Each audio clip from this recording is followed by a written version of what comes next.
There is no success in being misunderstood. There's no success in being somebody who's difficult to get it connected with. And I think that's the other half of this episode that we will get into. You can't get any help if you don't communicate that you need help. So being Mr. Misunderstood is something that comes with no badge except for a badge of honor that you've created for yourself. So I just want to be clear that if you are complaining about being misunderstood, but you don't ask for help, you are no different than a man who voluntarily jumped into the deepest part of the lake and started drowning and didn't know how to swim. And then you got yourself out and complained the whole time, dripping wet. Man, nobody even came to save me when I was in the deepest end of the water. You're misunderstood because you want to be misunderstood. You drowned because you wanted to drown. So I want to be very clear that finding identity through suffering is nothing that is like honorable. It's just a badge you created for yourself, and you get to take the gold star out of the little sticker package and put it on yourself. And cool, if that's how you find your identity, I'm with that. I've experienced that before. I've done things in my life that I wanted to be rewarded for, but frankly, no one gave a fuck. No one cared that I signed up for a marathon,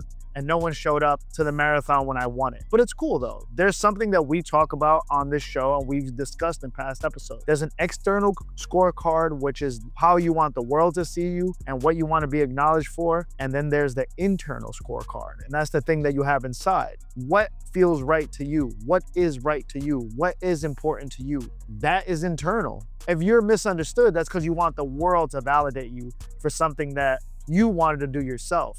So I don't want to get too negative, Rich, but I do want to make that point clear, because if you're misunderstood, most of the time it's because you shelled up and you didn't communicate and you haven't shared with anyone else. Yeah, that's true. Don't try to be a mystery man and carry this mysterious mystique intentionally and then go out to the world and say, I'm misunderstood. Like, bro, you're the one that's hiding from the world, right? You decided to carry yourself with this mysterious demeanor. So don't complain and cry wolf at the same time, right? I do want to pivot though, just because I feel like sometimes, and you've said this often, and I definitely want to unpack this. Sometimes as a teenager, your parents have obviously seen you evolve over time, 14, 15, 16. You're probably 18, 19 now, and they still see you as that young 13, 14-year-old teenager when you're really 17, 18, 19 off to college. And unfortunately, your parents and sometimes even your friends have mentally tied themselves to the old identity of who you used to be. And part of the misunderstanding is that you've evolved as a young man. You have different interests now. You have different emotions. You have different things in life that you're trying to pursue. And these folks who love you only see you as your old self. So I think we certainly need to unpack, because that particular topic can also spark a lot of misunderstanding from the people who love you the most. Rich, I can do a whole separate episode about what you just discussed. No, this is something very important to me, and it's important to Justin. And when I do have kids, it will be important to young Justin. The identity that we get as people usually comes from the really small tribe that we were born and raised in. But once you leave that tribe, your identity is yours to decide. But a lot of the things that we think we like just come from where we were born and raised. All the friends we think we were supposed to have all come from the people who were raised in your proximity, went to your high school. All the insecurities you have about being the little homie or the younger person in the family come from the fact that you have 3 older brothers or 3 older sisters. If you're skinny as a pencil in your 20s, or you're jacked like The Rock in your 30s, but you still have insecurities about feeling fat and you don't like eating certain foods, or you don't like being criticized for food, that's because you were probably chubby as a kid.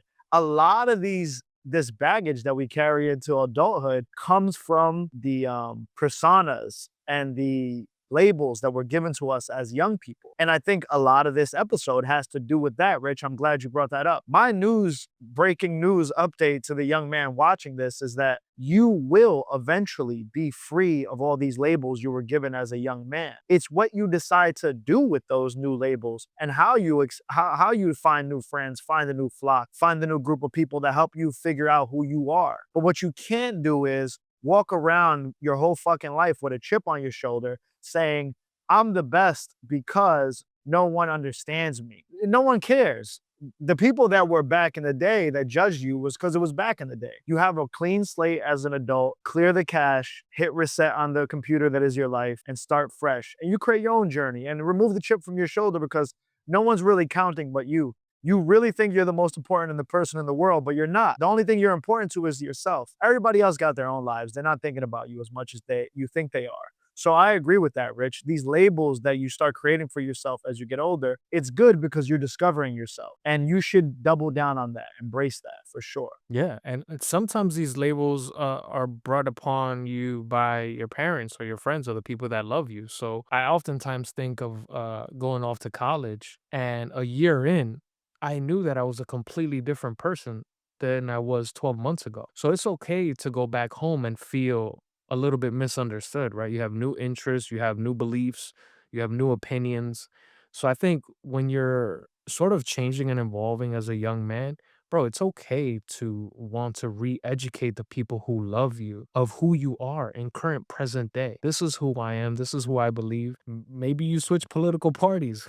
You know what I mean? Like, who knows? A lot could change in 12 months. But I think it's okay to go back home and let people know that you're not that same person that you were before you went off to college. Rich, I have a great story that I just remembered from what you just said about being misunderstood as a young man. I've said it a few times on this on our podcast. When I was younger, my father and my brother were my heroes. These guys were active in the streets in a way that I could only sit on the porch or outside of the fifth floor window of where we lived at and admire them from the house. My mom would keep me at home because she didn't want me to be outside with my dad and my brother doing bullshit. And as I got older, I wished that they would invite me out so I could join their hood rat activities because I wanted to be a part of that so bad. But that wasn't my story. I was more like Kendrick. I was a good kid in a mad city. And what I learned about myself when I was younger, a lot of my identity came from how my father saw me. And my father didn't see me as like this active, charismatic guy who was good with women. He saw me as a really good kid that stood home with his mother and occasionally would fix the internet or occasionally fix the cable box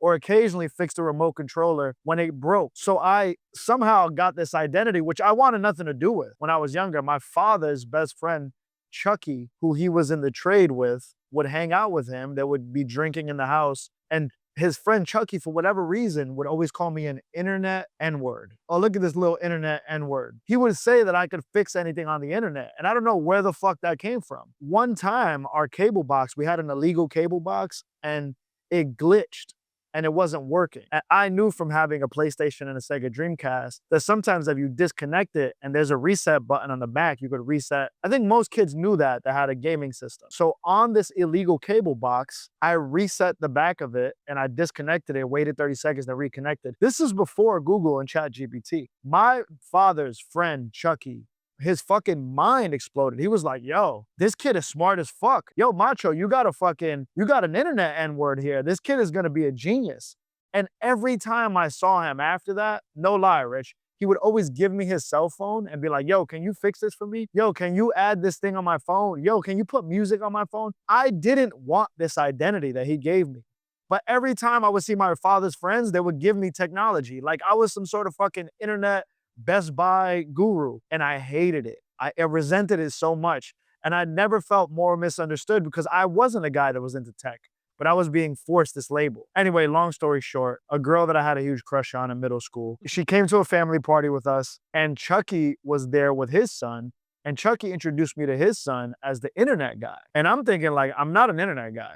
Like, I'm a cool guy. I'm like my father. So this was a prime opportunity, Rich, for me to change the narrative on young Justin. I asked my friend who I had a huge crush on, who was in a dancing crew. I said, yo, you have to dance with me during this family party because I have to kill this narrative of being the internet guy. And I knew how to dance salsa at that time. My homegirl was definitely really good at dancing. And our favorite song came on. Mark Anthony, Aguanile. It's a salsa classic. If you know it, you know it. And we got to the dancing salsa. I'm like 12 years old. I'm killing it with my homegirl. I'm spinning her around. And the whole time I'm looking at my brother's friend, Chucky, like, do I look like a fucking internet guy now? Like, I'm really outside. This is me. Yeah. And that was a huge moment of my life because after that, he stopped calling me internet guy. Started calling me the salsero. Like, yo, this is the salsa guy. He gave you a And different that label. is just it's a small story to tell young people out there. It's quick how people can flip the narrative on you based on the little bit of information they have.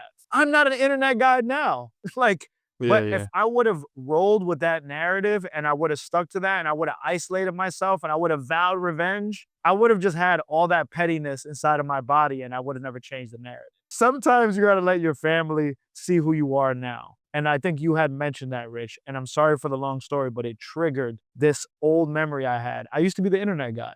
I'm not the internet guy no more.